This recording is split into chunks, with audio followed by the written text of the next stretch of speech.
Welcome to the Deep Dive. Today, we're digging into this huge public blow-up between Nicki Minaj and Cardi B.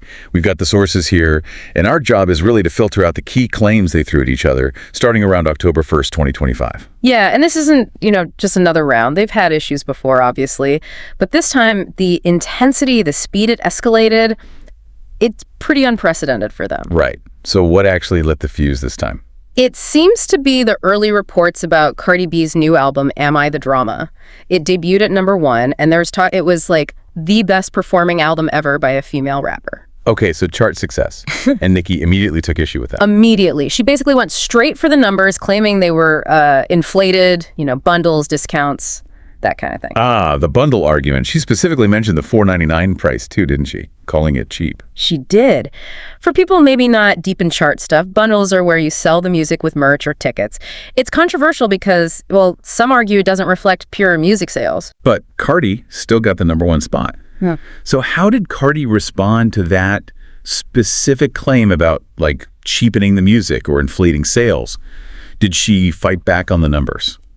Well, that's where it got interesting. She didn't really get bogged down in the bundle debate. Instead, she sort of flipped the script. How so? She argued that someone like Nicki, with 16 years in the game, shouldn't even be comparing herself to her.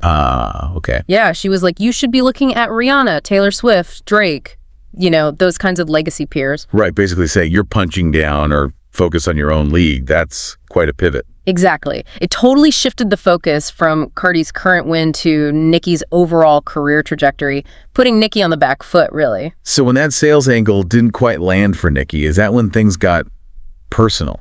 It seems like it. The next move was pretty jarring. Nicki started posting those AI-generated pictures, making Cardi look like Barney, the dinosaur character. Okay, yeah, that definitely signals leaving the business talk behind. Completely abandoned the metrics. And then almost immediately, she crossed a line.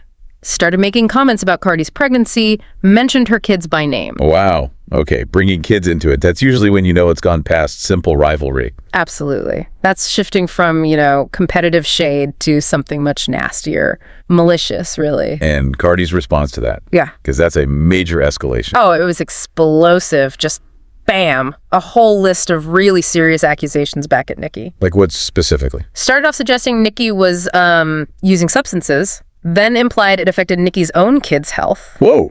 Then brought up Nicki's brother, accused him of having a sexual assault case, and maybe the most damaging, she insinuated Nicki was infertile because of alleged past drug use. Infertility. That's incredibly personal and serious. And legally very risky. That infertility comment, that's what prompted Nicki to immediately threaten to sue. That specific claim crossed into actionable slander territory. So lawsuits threatened.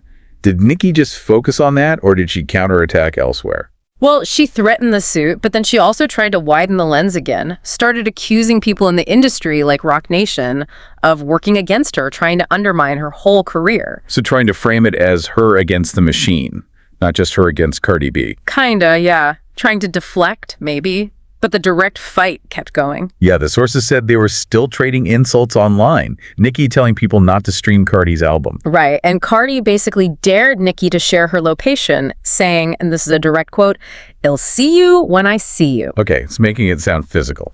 And called Nicki a possessed drug addict. So yeah, it was fully off the rails by then. No pretense of just professional competition left. So, wrapping this up, we've seen this digital fight go from album sales debates to alleged substance abuse, family legal issues, infertility claims, legal threats, and even physical challenges. It's incredibly intense.